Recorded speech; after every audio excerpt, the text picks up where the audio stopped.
Hello and thank you for joining me today. Well, this is the Wednesday, March 30th edition of our video devotionals, and we appreciate you being with us today and hope your Wednesday is going well. And here in central North Carolina, it's kind of an overcast day, a little bit drizzly actually, but I think we've got some warmer weather on the way, and that's good because we've had unusually cool weather here. I know people's trying to think about their gardens and different things, and of course stuff's blooming out and all of that. So we're anticipating spring, and it's a coming. But it's been a little bit, winter's a little bit hanging on there, but that's okay. So here it is. It's halfway through the work week and school week. And then, of course, Wednesday night is typically a church service in some form, Bible study, sermon, or even revivals are going on. My wife and I have been able to attend at Amity Hills Baptist Church in Ashboro, my uncle's church, Barry Wall. We preached Sunday night revival. And then there's been a separate speaker. He had someone Sunday morning. Then, of course, I did it Sunday night. Then Monday night, Tuesday night. Tonight will be the last night. Of course, we'll be at our church tonight, but we've attended Monday and Tuesday. Great preaching, great singing, great fellowship, and it's been really good. So it's devotion time, though. So we're going to be in 1 Samuel chapter 27, verse 10. Actually, just going to read a phrase today. And if you want to find that 1 Samuel 27:10, as we're reading through the Bible. So when we get to the end of the year, Lord willing, then we'll be right there in Revelation. And so that's kind of how that goes, right? So appreciate everybody who watches the videos, and I mean that. If we can pray for you for anything, let us know. If you're here local and we can do anything for you, then, let me know, and that'd be great, okay? All right, notice what it says. Let me give you the setting here. We're talking about David. He's not yet king. Saul is still king, and Saul has been seeking David's life. And yesterday we talked about where David had the opportunity to take Saul's life, but he did not. Again, today in my reading, he had that second time. And as David encounters Saul, then basically Saul says, look, I'm not going to chase you down anymore, David. This is it. You're right. I've been wrong, and I'm done. But chapter 27 begins with the fact that David did not believe that. He says, look, I don't think that's going to happen. He says, I think I'll die by the hand of Saul. So he does something very unusual. He aligns himself with the Philistines, who are actually the enemies of God, the enemies of God's people. And David says, I'm just going to hide out among them. The Bible says there in chapter 27 that he was there a year and 4 months. And he goes to the king of Gath, which is one of the Philistine kings. His name is Achish. And he says, if I can, I'm going to hang out with you guys, and I'm going to fight battles for you. And that's exactly what he does. And he does it, and very successful. And when we get to verse 10 here, it says, and Achish said, whither have you made a road today? In other words, what you've been doing today, David, you're out here, you're winning these battles, you're collecting the spoils of war, you're taking on new land or getting the land back, and whatever the case might be.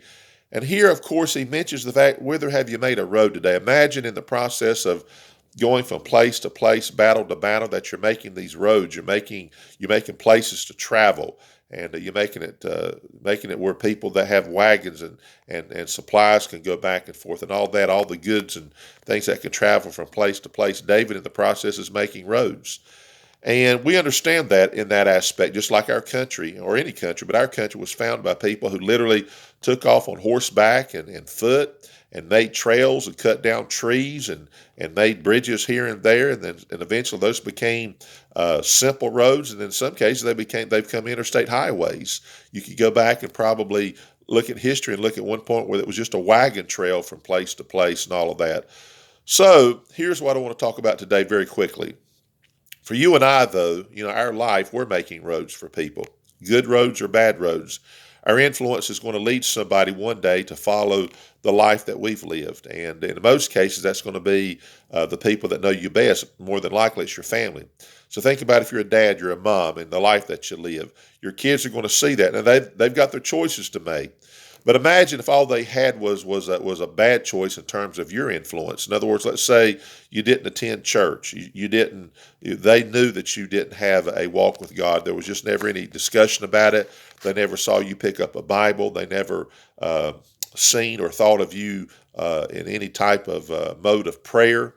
It's just not something you did. You did other things with them. You may be making a road where your kids are going to play ball. And I'm not against playing ball, so don't get me wrong. So don't anybody get mad at me now and say, oh, you're one of those. Well, let me tell you this. I grew up with people, And as people, their kids grew up, and those kids wanted to play, organized ball and stuff. And I wanted to do that.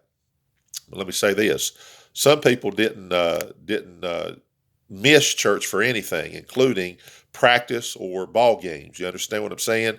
So as a kid grow up, they saw the importance of ball playing, and their kids do that, and they think that's important. And look, spending time with your children, training them, and I think sports can be a good thing. But never is it going to be more important than attending the house of God. Never is it going to be more important than things like that. Even things like, you don't go to all the services. We were always Sunday morning, Sunday night, Wednesday night. If your church doesn't have that, that's one thing, but we did, and we attended revivals, and we attended things like that. Our church even had things. This is kind of old timey, but they had Friday night cottage prayer meeting. They called it. What they'd do is on a Friday night they would go to some member's house or somebody's house, and they'd have church. And sometimes it'd be outside, and it'd be a good crew of people would show up. And sometimes people get saved because neighbors might come, people that wouldn't maybe normally come to a church service. But the point I'm making is, as I grew up, one of the reasons why I do what I do is because somebody made a road for me to serve God. And I want to do that. I want to do the same thing. I want my testimony to be that if someone comes along and followed whatever lifestyle I did, it would be the kind of path that God would say, that's a good path. And you know what? We're all examples of that. We're all examples of people that did what they did, who did what they did, and the influence was there. Now, in some cases, a family didn't have that, but they met somebody that did. And then they created their own path to serve God for themselves and for their family. So that's all I'm saying. Let's do that, and let's be reminded of that. So I think we get the truth today. Where are you going to make a road today in terms of right or wrong? Where's your road leading to? And hopefully people can travel that road, and it'll be the road that's right. It's the road that God wanted, and that's a good thing. Well, we'll see you tomorrow on, I think it's called Trusting Thursday, and hopefully you have a great Wednesday, and we'll see you tomorrow. Have a great day.